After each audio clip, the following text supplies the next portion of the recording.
Welcome everybody to Naturalist Nights. Thank you so much for coming tonight. As many of you know, ACES recently suffered the loss of our education director, Aaron Trook, just earlier this week. So it's a very difficult time for us and for the whole community that he was involved in. And so it means so much to us that all of you are here tonight. It feels like support for ACES and support also for the work that Aaron cared so much about. If any of you have questions about that or would like to know more about how to support the family, you can find me or Jim or Phoebe after the talk, and we'll all be happy to answer questions and direct you to resources. So Naturalist Nights is a 10-week free speaker series in the Roaring Fork Valley, and it's hosted by a partnership between Wilderness Workshop, us, the Aspen Center for Environmental Studies, and the Roaring Fork Audubon. If you have questions about the work that any of those organizations do, there's plenty of literature out front. Please feel free to check that out. And we host these talks from now through early March in Carbondale on Wednesdays at 6 p.m. and here at Hallam Lake in Aspen on Thursdays at 6 p.m. We're really grateful to, oh, my slides have advanced. We're grateful to our sponsors, to Woody Creek Distillery tonight, who is our featured sponsor. These businesses provide financial and in-kind donations, which cover travel expenses for our speakers and the cost of having Grassroots TV, thank you, Brad, in the back, video the presentations and making Naturalist Nights possible. Grassroots TV does air these presentations on Channel 12 Up Valley and Channel 82 Down Valley, and the videos are also available on our organization's websites and social media feeds in the coming weeks. We live stream each of the Naturalist Night speakers on either Wednesday or Thursday evening on both Wilderness Workshop and ACES Facebook pages. Thank you everybody who has signed in already. If you haven't done that, please find a moment to do it on your way out, or we'll pass the clipboard around. We're also very pleased to offer continuing education certificates. So if you're an educator, you can earn a free continuing education hour for tonight's presentation. You can get 1 hour per week, and there's no minimum necessary, and you can get up to 10 hours. So if you need to sign in for that, we also have a sign-up sheet out there. Please be sure to sign in. After the talk, all of you are invited to Aspen Tap for $15 pitchers. If you'd like to join us, please make sure just to get a stamp, and you'll be able to get discounted pitchers there. Just so you know, next week's presentation will be our own Rebecca Weiss and Mark Fuller with a talk about birding in the Roaring Fork Valley. They just finished a book, released it this summer, which focuses on birds in the Roaring Fork. They're really, really wonderful, great members of the community, so please come out to that. And now I'm really pleased to introduce tonight's speaker, Van Graham. Where is Van? He just stepped out to the restroom. Okay, so we might be waiting for Van a little bit, but this way he won't know if I make any mistakes in his introduction.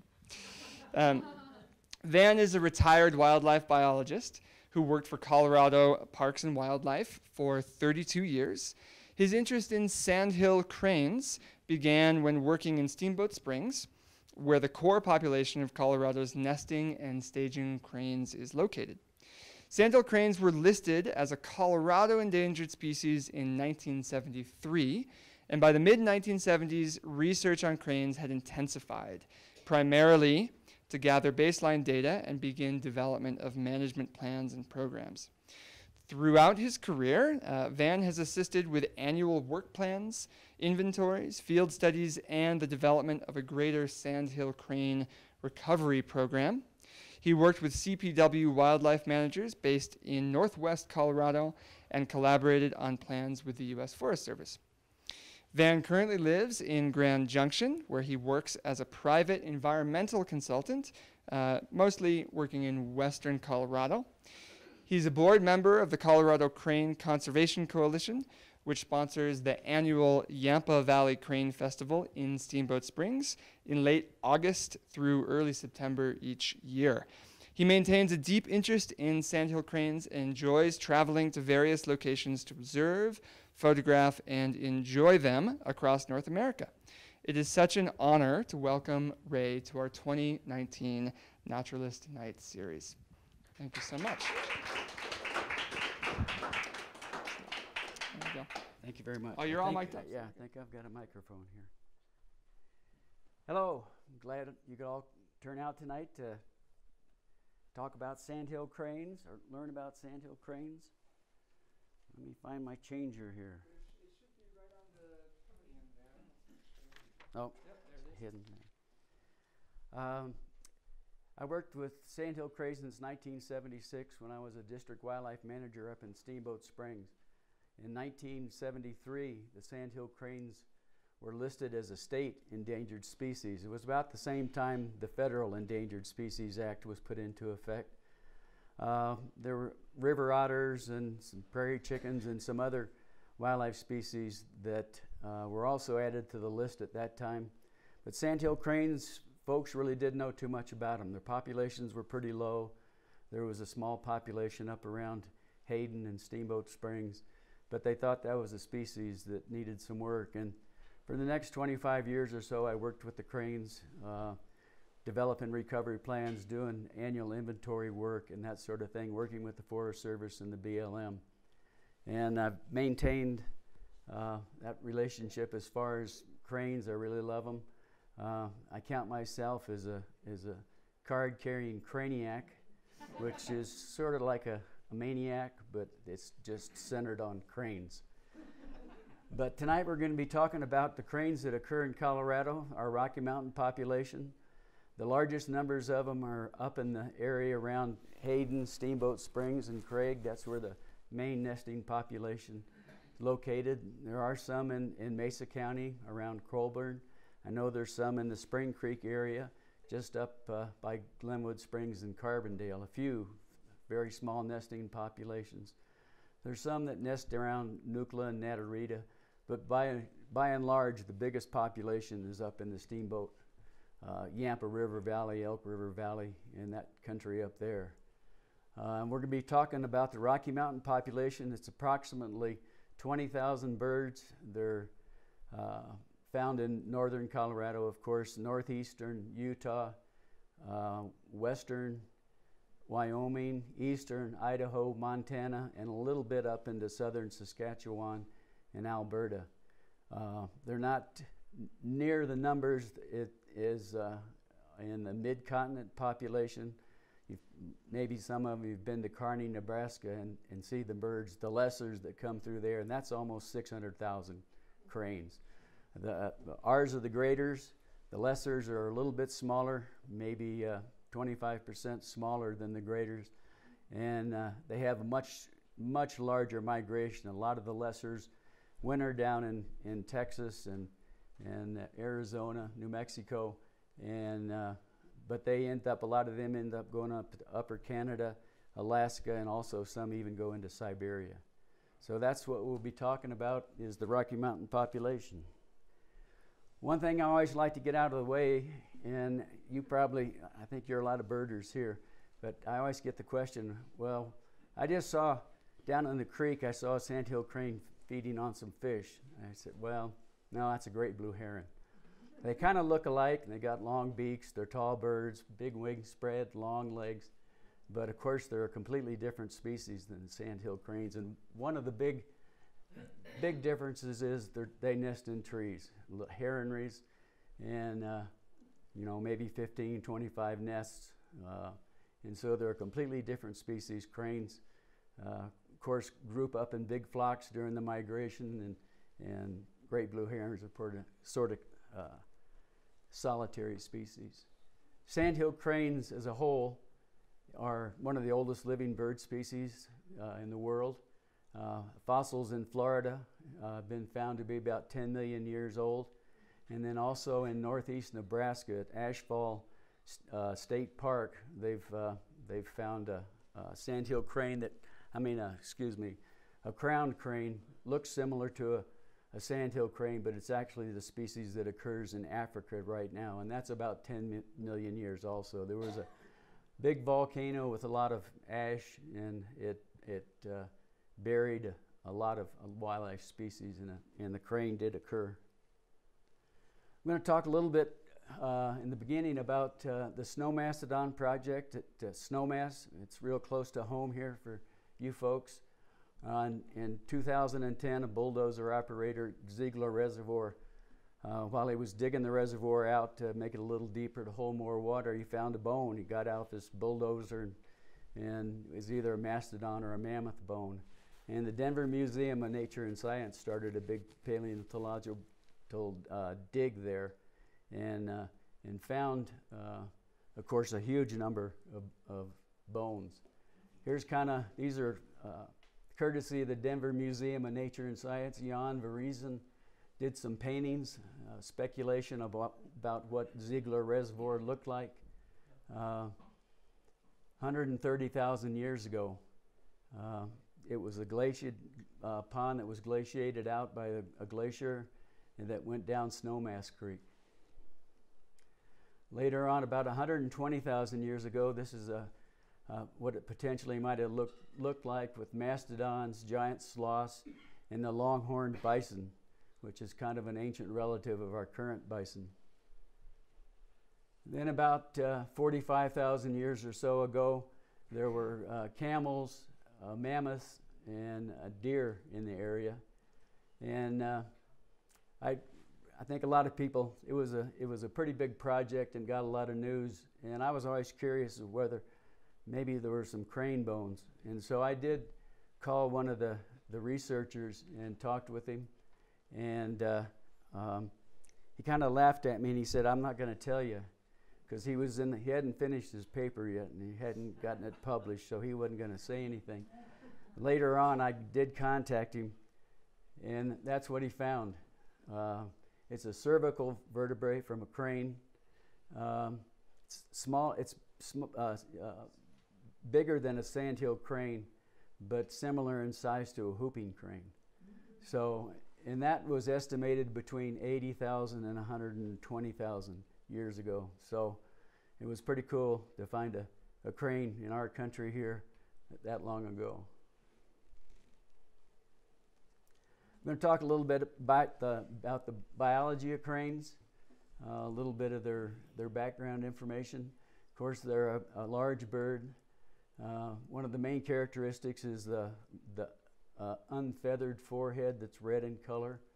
They've got a white cheek patch, a black bill, about 48 inches tall. They have a really brightly oranged eye, about greater than a 6-foot wingspan, and they average 10 to 12 pounds. Of course, they nest on the ground. The big difference between them and great blue herons. They fly with an outstretched neck, whereas a great blue heron, we all know, flies with a neck that's curled back. And they have the distinctive bustle. A lot of people think that, well, maybe that's the tail. It kind of looks like a tail. It's pretty distinctive. It's unique to cranes. But where is the bustle? Yeah, you can see there the yellow arrow points to the tail, which is on a crane is actually pretty small. But the tertial feathers, the innermost feathers on the wing, are what makes up the bustle. When they fold their wings back, those inner tertials droop down and form the bustle. So it's a really interesting characteristic of sandhill cranes. Sandhill cranes are long-lived. In the wild, 15 to 25 years is probably a pretty good average. One of the researchers a while back, and actually a long time ago, banded a crane, and it might still be alive. With it was, last I heard, it was about 36 years old, and that's pretty unusual for a wild crane. The males and the females are almost indistinguishable. There is a little bit of difference. Usually the males are a little bit bigger than the females, and a little later on there's one other characteristic that we'll look at that can you distinguish a male from a female. They're omnivores. They'll eat just about anything. Crickets, especially in the spring, there's a lot of crickets in the Steamboat Springs area that come out, but spiders, grain crops that farmers grow, small plants, tubers. One time I saw a crane down by Delta that dug up a plant that had a tuber. It was about 10 feet away from the water, and so it walked all the way down into the water, washed off, looked at it several times, washed it off again, and then finally ate it. So it's kind of like people, they don't like to eat sand too much. So earthworms are real common in their diet. They'll eat mice. I've seen them catch a vole and tear a vole apart to feed to the young. Small snakes, salamanders, just about anything that moves around they'll eat. In the center are pebbles that came from the gizzard. They're just like gallinaceous birds. They eat small pebbles to help in the digestion in the gizzard. Talk a little bit about the coloration of the birds. Their natural color is an ashy, kind of a slate gray on the right. And that's the typical color of Sandhill Cranes. This is in the winter plumage after the nesting season has been completed. On the bird on the right, one characteristic of Sandhill Cranes is the feather staining. They'll take iron-laden mud and they'll work it through their feathers. Over a long period of time, as the breeding season is approaching, they're preparing themselves with the coloration. This next slide, it's got some video and some audio. These birds were taken down, video was taken down by Fruit Growers Reservoir down by Eckert, Colorado. And if you watch real close, watch the bird on the left, you'll notice it. I think the next time it goes to the ground, it'll pick up a little bit of grass. And you can kind of see the grass dangling there. And the bird on the right, you can see the mud all over the beak.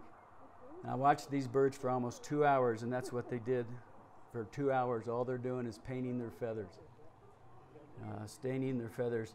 It's thought that it's used most likely for camouflage for the birds during the nesting season. Some people say, well, maybe it's getting rid of mites and insects. I don't think that's true. I think it's more likely good for camouflage.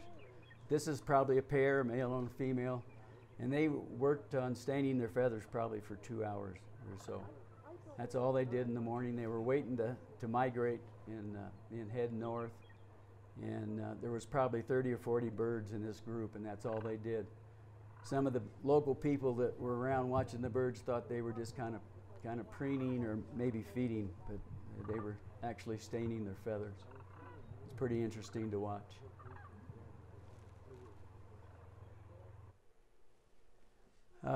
Talk a little bit about chicks. Chicks, another name they call them colts. These birds are about 70 days old. We, back in the 90s, we did capture some birds and put some radio transmitters on the young birds. We had run them down before they could fly, about a week or so before they could fly. But you can see the difference between that and adult. They've got a dark eye versus the orange eye on an adult. They've got kind of the pinkish bill. Those birds are about 70 days old, almost as big as an adult. No red crown at all, down feathers. They've got kind of a brownish colored hood on top. And the coloration on them is natural coloration of the feathers. That's not any feather staining on their part at this point. Now the colt here is about 160 days old. You can kind of see that the down is kind of falling off from its forehead. It's kind of gray.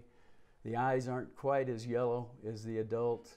The beak is starting to turn dark, and it still has that brownish feathered crown. But at this time, they're almost as big as the adults. One thing that's pretty interesting about Sandhill Cranes is they do a lot of dancing. It's thought to be mainly for pair bonding, but they'll do jumps and bows and twists and turns. They'll pick up sticks and throw them in the air. It gets to be pretty interesting to watch them, and one will bow and the other will jump. And sometimes they'll do it with the neighbors, even though a lot of times it's just pairs that are doing the dancing. The young birds, after they're 6 or 8 months old, they'll join in with the dancing, trying to learn how the dancing goes. And so it's it's a pretty interesting thing to watch. And they'll dance almost year-round, anytime. If you go down to Bosque della Pecci to see cranes down there during the winter, you can see cranes dancing. But it's more common as the nesting season is progressing. This slide here shows what they call the unison call. It's one of the main calls that the birds use. It's also a pair bonding call. But cranes actually have about 12 different calls. They call them bugles, trumpets, rattles, croaks, purrs. A lot of times they purr to get the chicks to come when they found a worm or something for them to eat. And the chicks have kind of a, I call it a referee's whistle call right after they've hatched. But one of the good characteristics is you'll notice the male's head in the middle is almost straight up. And the female's is cocked maybe to a 70-degree angle or something like that. And when they're doing the unison call, the female will usually call twice and the male will call once. But the unison call goes on and on and on, maybe for 30 seconds. It's a long call, but that's one good way to distinguish the male from the female. And I've got a little bit of audio here. Listen for the trill.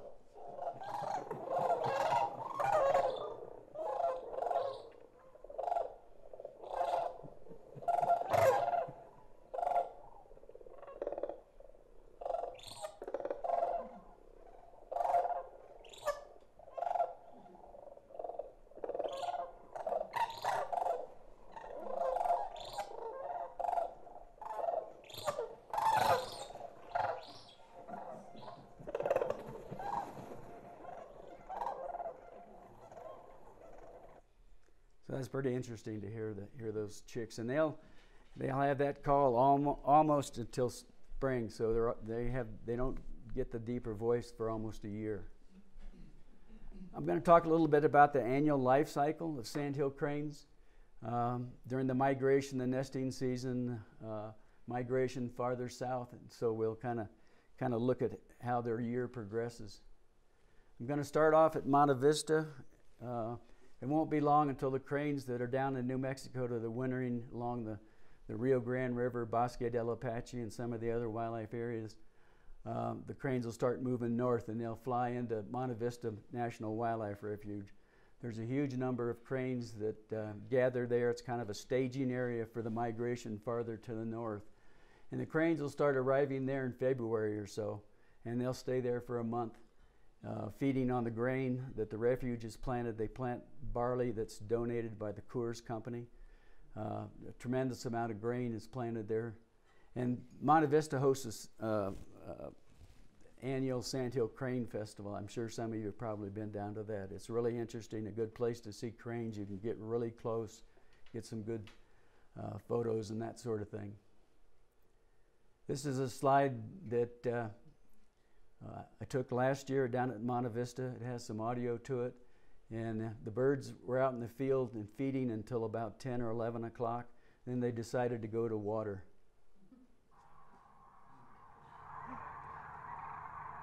It's composed of greater sandhill cranes, lesser sandhill cranes, and a lot of Canada geese, and probably some ducks in there too.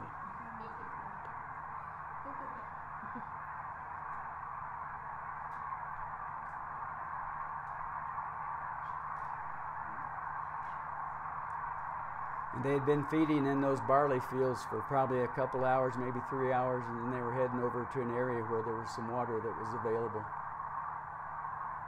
I'm not sure how many birds were there, probably maybe 10,000 at that time. And this wasn't all, there were birds in other areas too.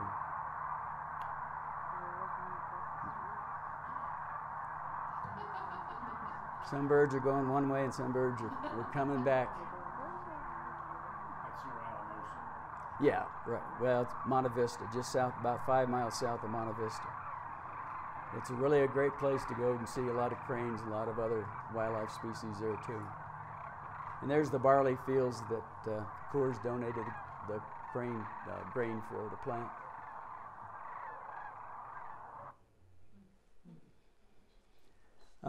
So they stay for about a month or so in Monte Vista. Here's a slide showing some cranes that were roosting on some ice there. But the days are starting to get longer. Things are starting to warm up. People and birds all know that spring's on its way. The breeding season's starting to approach. And there may be up to 20,000 birds there. There's a mixture of mostly graders, our graders, but there are a few lesser sandhill cranes that are part of the mid-continent population. And those birds always separate out. I'm not sure exactly where they go. They probably go over the sand-graded Cristo Mountains and hit the Front Range and then follow the Front Range on up. Because I've never seen a lesser sandhill crane with our Rocky Mountain cranes. It's amazing how they divide themselves out, but they do. So migration, typically on a day when they select, they're going to migrate. Not all the cranes migrate at one time. It's kind of a hopscotch. Different groups of birds go at different dates.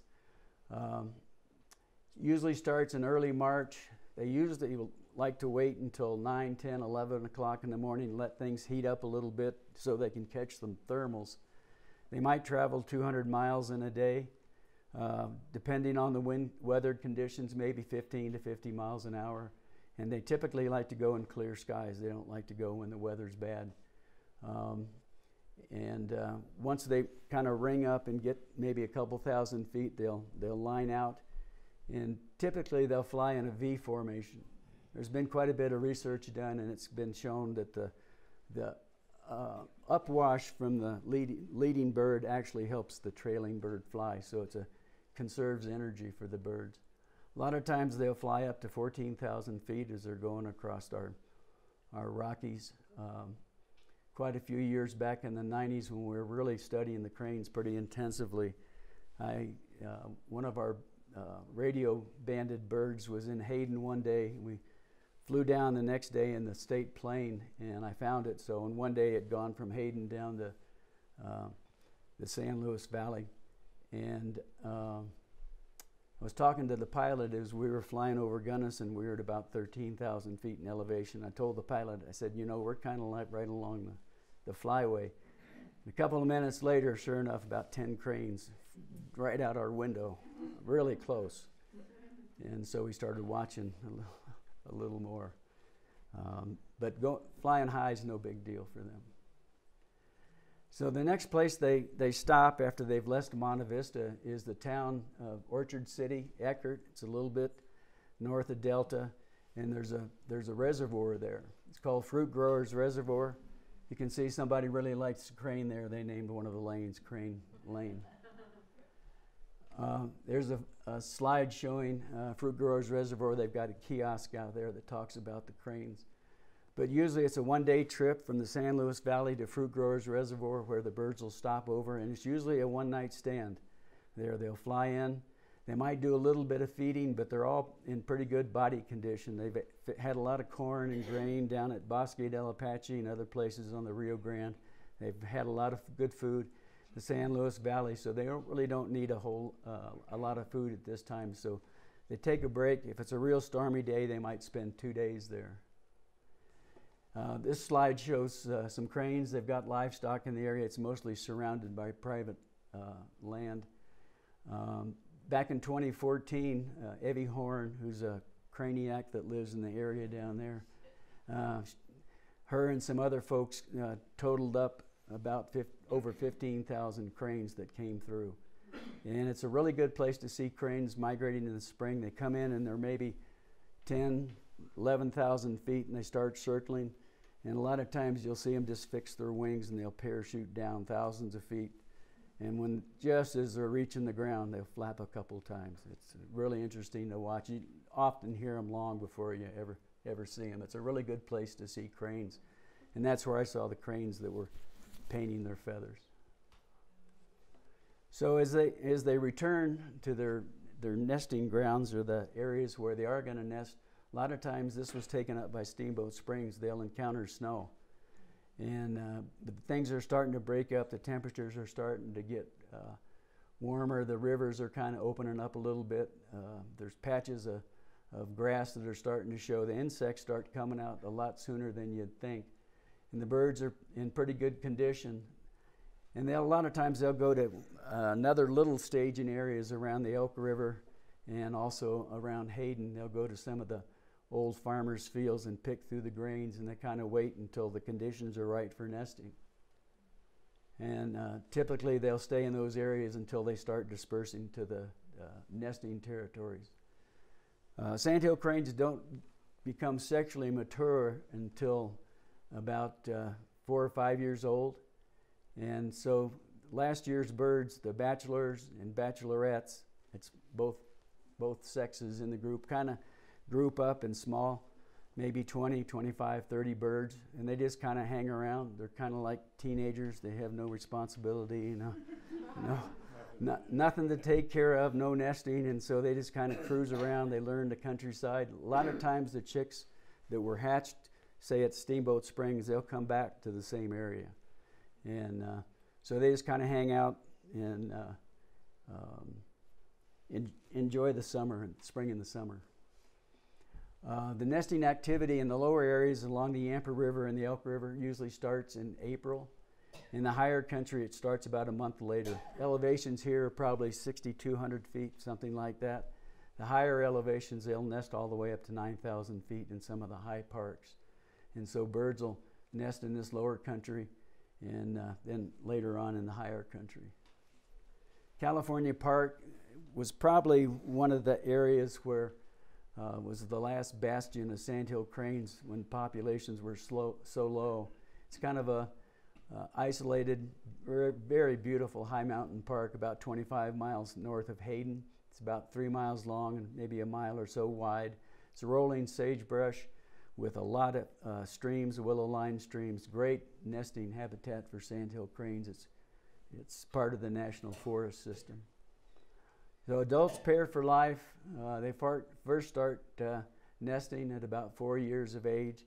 In the high country up there, they're very territorial and also secretive. Usually maybe 160 acres would be a territory for a sandhill crane pair. And although in some places in the lower country, we do have some larger reservoirs where it seems like maybe 3 or 4 pair might nest. But in the higher country, they're usually pretty secretive, and the nests are really difficult to find.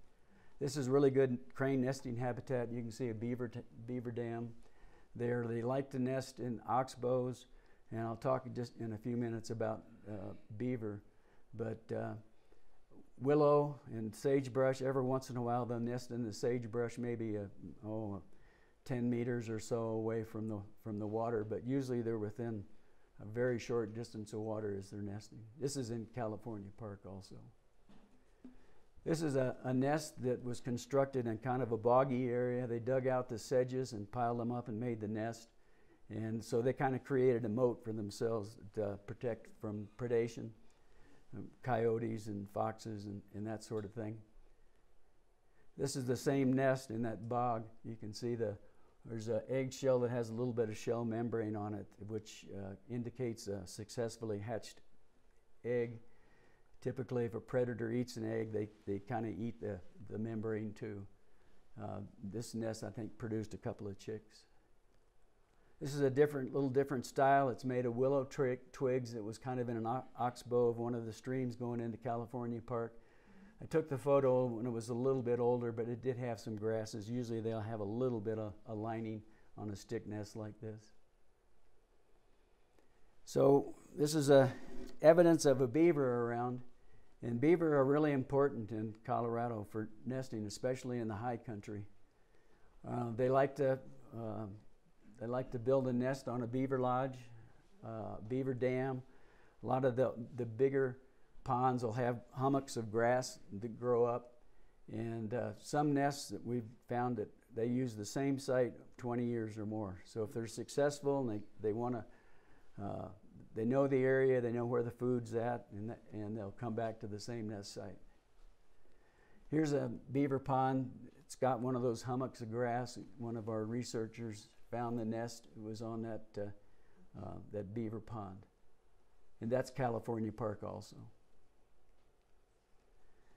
So both adults will incubate the eggs, usually the female at night. The male, once daylight hits, the male will trade off, and they usually feed for 2 hours, and then they'll trade off on the incubation. It usually takes about 32 days for the eggs to hatch. They usually start incubating after the first egg is laid, so there might be a delay of a day or so between when one chick is hatched and the other. As a comparison, 2 Sandhill Crane eggs on the left and chicken egg on the right. They're kind of that light brown with the darker brown spots on them. Usually 2 eggs, sometimes 1, but I have seen 4, which is really unusual to see that many eggs in a nest. Here's another type of nest. It's built with cattails. You can notice they trimmed off all the cattails in the background to make the nest. 2 eggs. You can see how colored up that bird is. She really did, or he, I'm not sure which, really did a good job of sustaining the feathers. This is the same nest. If you look carefully, back at the wing there's a chick. Everybody see that? Yeah. So I suspect there may be an egg that she's still sitting on. That looks like a really freshly hatched chick. And that's actually the same nest site that we saw in the previous slide. A lot of times the chicks can swim from the nest sites. That's no big deal. As soon as they're dried off, they can fly away. Swim away. Here's a chick that's not very old, maybe a day or 2 old.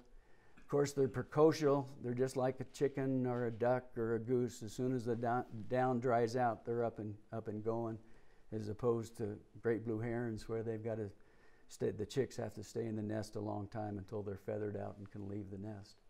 A lot of times, if it's in an area where there's not a lot of cover, they'll go back and forth from the nest for a couple of weeks. They'll use the nest as a roosting site. Here's an adult with 2 chicks. They're probably maybe 10 days old there. They grow really fast. It's amazing.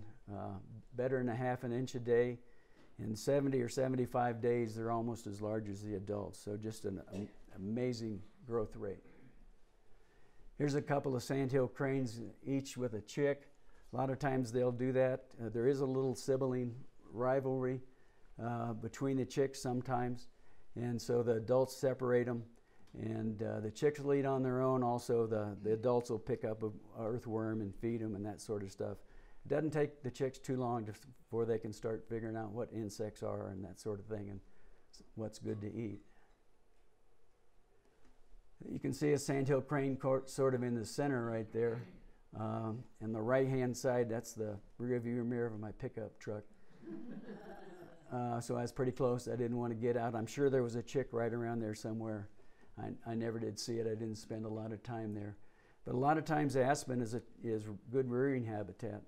The stream here was located about 100 yards away from this aspen patch, but there's really good forage, a lot of insects, a lot of grasses and tubers and that sort of stuff. Really good feed in the aspen. It's also a pretty good cover if a coyote comes loping along or something. It's good cover for the chicks to hide in. So what happens in August in Colorado? The temperatures start getting cooler, the aspen starts to change, winter's on its way. Colder temperatures, all the bugs are starting to die, earthworms are going deeper in the ground, it's harder to find food. So the birds all know, like the people, know it's about time to migrate. And they start migrating in the Steamboat Springs, Hayden area, also around Meeker, there's quite a few cranes. They'll move down to the same staging areas they used in the spring. And it's not all one big group. It usually depends on when the chicks were hatched. The chicks and the female and the male adults were in areas where they weren't seeing any other. They might hear other cranes, but they come down, the 4 of them or 3 of them, depending on how many chicks there were, and they come down to the staging areas, and there might be 500 cranes. So it's probably a really big surprise for the young chicks to see all these cranes. And actually, a lot of times as they do come down, the ones that first come down kind of stay on the periphery. The adults kind of let them integrate into the larger flocks. And that usually begins mid-August, early September is when the migration to the lower country starts. There's an adult on the top, an adult on the bottom, and a chick in the middle. So you can see they're almost the same size. So they fly down to the staging areas there at Hayden and the Elk River. Most of the staging areas are within a mile or two of the river. And they feed in grain fields, usually wheat fields in the Steamboat Springs and the Hayden area. One thing that's occurring up there, there's not nearly as much agriculture as it used to be. It used to be about 8,500 acres, 85,000 acres of wheat up in that country, and now it's down to about 10. And the bird habits are changing a little bit because landowners change what they're growing, but they still gather up in flocks for feeding. The cranes all roost in water. That's pretty typical. Every night in the evening as they fly in from the feeding, they'll fly into the river. They like to roost in maybe 12 to 16 inches of water. It's very good protection from predators. They nest, they group up in a large group. It's not a bird here and a bird there and spread out. They're all kind of in a large group. It's a really good way to protect themselves from predators. If a coyote tries to, or a bobcat tries to get them in the water, they can fly away. In a good year, about 8% of the population is composed of chicks. If it's down to about 4%, you'd know that the population didn't have a very good nesting season. And also cranes from other states, Wyoming, Montana, also come down, hopscotch down, and use our staging areas. You can see an adult on the left there and a chick on the right. Oh, let me go back a second. You can see that the adult is already starting to molt its feathers. It's starting to lose those stained feathers, and it's starting to be replaced by the natural gray feathers. So the migration from the Yampa River Valley down to the San Luis Valley usually occurs in latter part of September.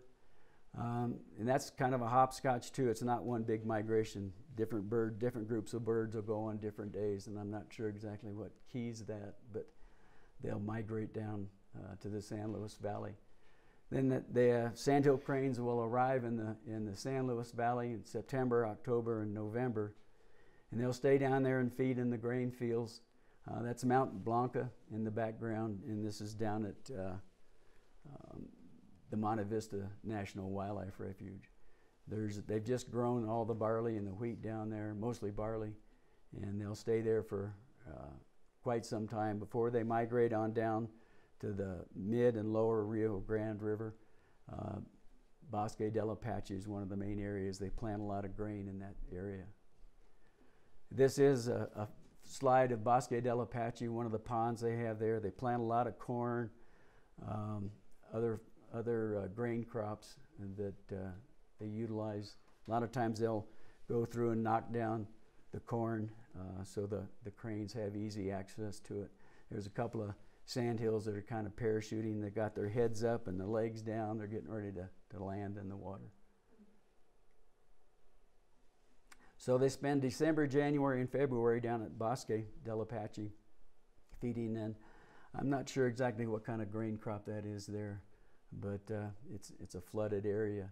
And they move back and forth, and at times there could be up to 15,000 cranes down there. A lot of times there's up to 60,000 snow geese at Bosque del Apache.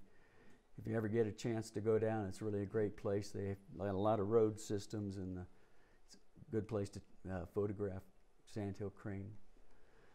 So then after that, a week or not too much longer from now, they're going to go back to the San Luis Valley. It's kind of where we started on this annual cycle of the cranes. One thing I do want to talk about is this is kind of a change in the habits of sandhill cranes. We now have wintering sandhill cranes down by Delta. There's the Escalante State Wildlife Area. These cranes used to always go down to the San Luis Valley and then on farther down into New Mexico, but their habits have changed. Escalante State Wildlife Area is a good place for roost sites. It's got a lot of meanders and oxbows and places where there's good roosting habitat. the farmers surrounding that area grow a lot of corn, so it's perfect habitat for the cranes.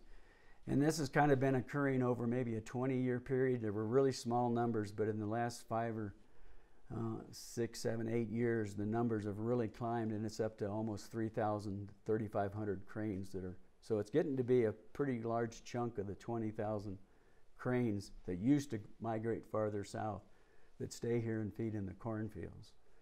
I talked to one of the biologists up at Ouray National Wildlife Refuge up south of Vernal.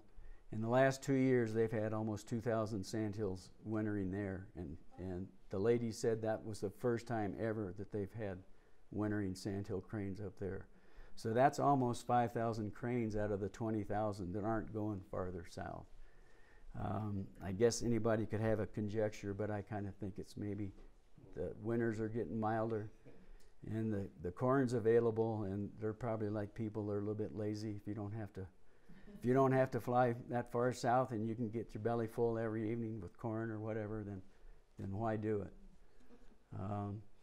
But that area around Escalante is a really good place now to go down and watch for cranes. I went down a couple of days ago and saw a lot of cranes. It's a good place to go down in the evening and watch them as they go into some of the roost sites. I'm going to talk just real quick about what happened to the cranes. Why did they become endangered in Colorado? We had to put them on the state endangered species list. There were probably 3 different aspects. One was market hunting. It's kind of like the bison. You've probably seen photos of the big stacks of bison skulls, and they were shooting all the bison on the plains, a lot of times just for the hides. Everybody wanted a bison hide. And did the same thing with birds. A lot of birds populations were really reduced. And a lot of it was for sale in markets. In 1895, about 385 sandhills were sold in San Francisco for about 50 cents each. Also in California, a lot of the, before they started raising turkeys, the hunters would go out and shoot sandhill cranes, and for Christmas dinner they were eating sandhill cranes rather than turkeys. So that was probably a big reason for the loss of sandhill cranes. Here's just another slide showing a whooping crane and several sandhill cranes that were shot. So that was probably one impact on the cranes. Another was the unregulated grazing. At the turn of the century and before, people brought livestock out, and it was open range. You could, wherever you could graze your cattle, it was fine. And they did, large numbers. An old Forest Service guy up in Steamboat Springs told me that his granddad was riding from Steamboat up to California Park. And as he rode over the top of the hill and was just about be able to view California Park, he saw this smoke and he thought California Park was on fire. As it turned out, once he got a little better view, there was about 20,000 head of livestock in California Park, and that was just dust. All the vegetation was gone. The ranchers were gathering all the livestock up to ship them down to Steamboat to the railroad. And so that had a huge impact on beaver dams, all the willows and all the vegetation. So that really impacted the habitat. And then beaver were another issue. Back in the 1800s, beaver were trapped almost to extinction. I've read some reports about the Hudson Bay Company. In 1 year, 200,000 beaver skins were shipped to Europe. And so that occurred in the continental United States also. And that was the one reason. It really made good beaver felt hats, and that was the big rage up until about 1850 when it changed, and that kind of went out of style. But so the combination of hunting, overhunting, beaver trapping, as I think I indicated earlier, maybe I forgot, but in Colorado, approximately 60% of the beaver nests are associated with beaver ponds, lodges, and that sort of thing. So a huge number of beaver were lost. And of course the overgrazing was really a big impact too. I'm on the board of the Yampa Valley Crane Festival, which takes place in Steamboat Spring. This coming year it'll be August 29th to September 1st. They have a lot of opportunities for some viewing of cranes in some of the staging areas, and they have a lot of good speakers. Last year they had Jennifer Ackerman there. She Genius of Birds. She wrote a book, and they have good speakers. Several years ago they had a speaker from Mongolia, so it's a really interesting couple of days watching cranes and learning about cranes. They have Hawk Watch comes and brings some raptors down for viewing and that sort of thing. Kind of like to conclude, this is a quote from Aldo Leopold in the Marshland Elegy. That's really a good, I'm sure a lot of you have probably read that, Sand County Almanac. It just talks about how he feels about cranes, and that's it's the way I feel about it, and I'm sure a lot of you feel about cranes that way also. Well, that pretty much concludes my presentation. If anybody has any questions, I'd be glad to answer them.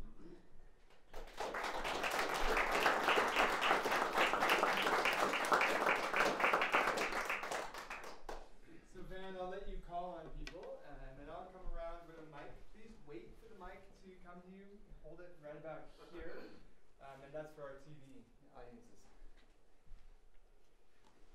What do you know about the origins of the name Sandhill Crane? I've actually researched and I haven't found the answer yet. Some people say it's from the Sandhills of Nebraska. I don't think that's true. It was a naturalist, I forget his first name, William Bartram, I think, down in Florida. They called them Savannah cranes. And there's places down in Florida, I was actually born in Florida, and there's some sandhills, Turkey oak, sandhill, sand pine, and that actually stretches up into Georgia. I've kind of researched it to the point where just before, well, actually when Lewis and Clark, 1804, 1805, started heading west, I've read through their notes, and initially they call it a brown crane, and then all of a sudden at some point in time they start calling it the Sandhill Crane. And it seems a little odd that Lewis and Clark would name the crane a Sandhill Crane.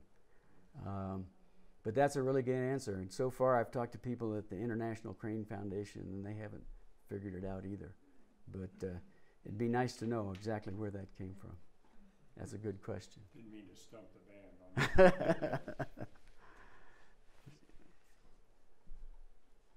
So in Monte Vista, are they deliberately growing grain? Humans are growing grain? Yes. And down in Bosque on the border, they're deliberately growing grain? Right. And then up in the Yampa Valley, are they deliberately growing grain, or is the farmers are inadvertently feeding the cranes, and how do they feel about it? It at one time, well, and it still is. They're kind of, the cranes are taking advantage. And a long time ago, when I worked up in the Steamboat Springs area, there were some concerns. Some of the farmers thought they didn't worry so much about the grain they were actually eating, but they thought that as they landed and took off from the fields, that they were knocking a lot of grain down. And in some places there might have been up to 1,000 cranes in the fields.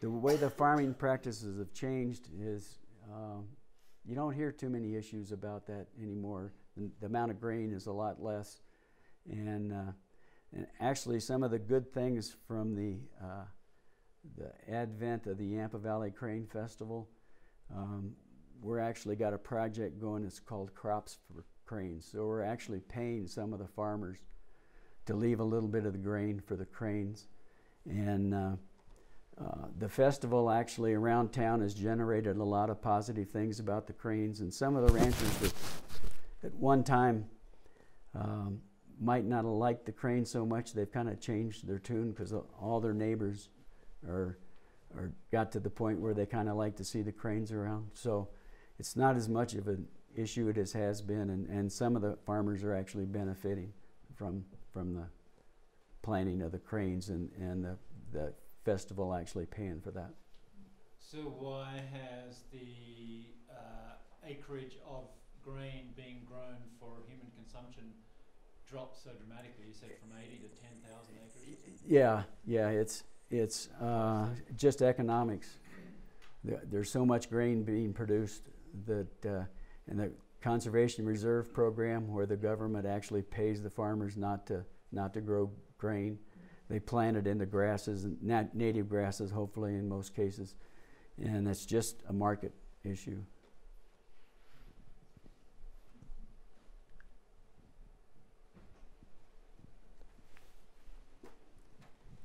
Is the high elevation migration strictly a virtue of having to clear the 14,000 foot mountains, or is there any other reason for that height, that altitude? No, well, I think they normally do, but usually it seems like they're about 1,000 or 2,000, maybe 3,000 feet. A lot of times you'll hear them before you ever see them, but most of it. I think I failed to mention a lot of the cranes that are nesting in our country fly straight from the San Luis Valley, just right in almost a straight line up to Steamboat Springs in Hayden, where a lot of those birds that I was talking about down at Eckert Reservoir, they actually fly to the northwest. They fly right over the edge of Grand Mesa. They fly right over Grand Junction, and their next stop is usually along the Green River at Vernal. That's another resting place. And then they disperse from there up into northeast Utah, Idaho, Wyoming, Montana. And but yeah, our birds that come up into our country, they're going over 13,000 foot peaks. So it's just a matter of clearing the elevations at that point. Yeah, I'm going to have to argue with you on that. My cabin's up on Aspen Mountain at 10,000 feet, and I'll hear them going by. Have to find a pair of binoculars to chase them down in the sky overhead in the fall as they're coming down. And I think they're actually catching good winds, tailwinds, but they're at least 10,000 feet. It's like 2 miles above my cabin at 10,000 feet. So, I mean, my question is, like, what's the maximum height we've ever seen them at? I know we've seen, I think it's the Nene goose over the Himalayas at 30,000 feet type of a thing. So yes, well, some of the cranes over there, I can't remember what species, do fly over the Himalayas too. So they're at 29. So you're saying that you're at 10,000 feet and they're 10,000 feet above that? At least. Yeah. Well, that's possible. I've never seen them that high. I've been up on Grand Mesa and seen them at places that are almost 12,000, and they're probably a couple thousand feet above that. And like the time at the airplane, we were flying at probably, I can't remember exactly, 12, 13, or 14,000 feet. So I'm sure they can fly a lot higher if they have to. And maybe you're right. They've caught a good thermal, and they like to glide and use as little as energy as possible. So that's a good point. Well, they look like they were on a straight beeline for the going into the San Luis there, into the Monte Vista. Yeah. And usually October when they come overhead, and it's like this quote says, when you hear his call, I mean, I find myself, like, I'll drop everything I'm doing and look for him. That's good. That's interesting information. Thanks. I wonder if you would talk a little bit about mortality and what some of the common threats are and predators. Yeah, it's like most species. The chicks probably have the greatest mortality. The ravens, coyotes, foxes, eagles will take birds. Weasels will take, especially when the chicks are really small. Just about any kind of raccoons, maybe badgers or something like that. Colorado doesn't hunt sandhill cranes. In 2012, they tried to get a season going on up around Steamboat Springs, and a bunch of the people that actually organized the Yampa Valley Crane Festival got a petition going, and there was a lot of testimony, and there might have been enough local cranes for a hunting season, but I used to work for Division of Wildlife, and I actually wrote a letter and said I didn't think it was a good idea. There might be good, population might be good enough for a limited harvest, but they hadn't done a very good job with public relations. And but all the surrounding states do.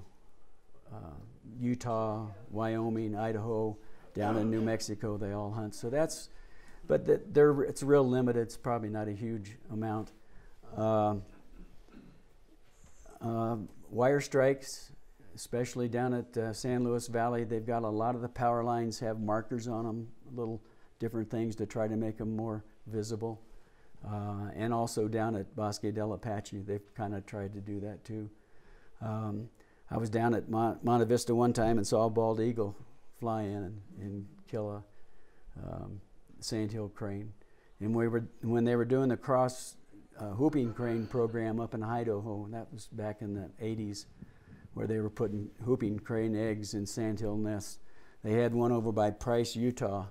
A golden eagle knocked one of the hoopers out of the air, one of the chicks.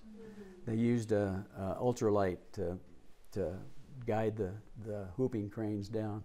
And that one, the hooper actually didn't die. They picked it up and they rehabilitated it. So there's a lot of predators out there that will take sand. But once they reach the adult age, wire strikes, and every once in a while they've had a few problems with, I think, avian cholera down at Bosque del Apache, because they get so many cranes, 60 or 70,000 snow geese, and I don't know how many ducks and other waterfowl down there that they maybe have lost a few that way. But once they get to be adults, they're pretty indestructible.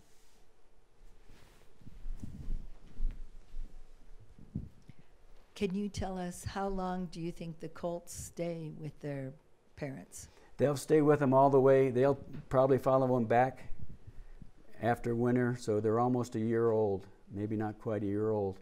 But once the adults start to build nests and that sort of stuff, they'll run them off. And so once they're incubating, the chicks are off on their own in those bachelor groups and that sort of thing. But they'll stay with them all. And it's amazing sometimes to see them in those huge flocks, like the video I showed you, how a chick stays with it's amazing. I don't know how they do it.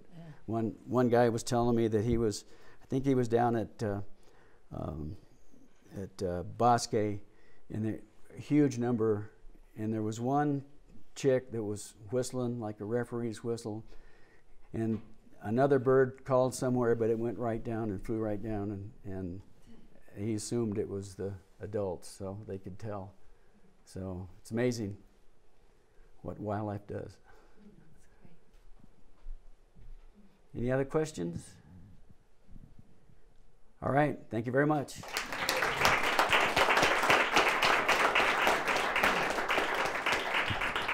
Thank you so much, Van. And just a reminder to join us at Aspen Tap. Come see me if you'd like a stamp. Thanks very much. Okay. Thank you, Van. All right. Really appreciate it.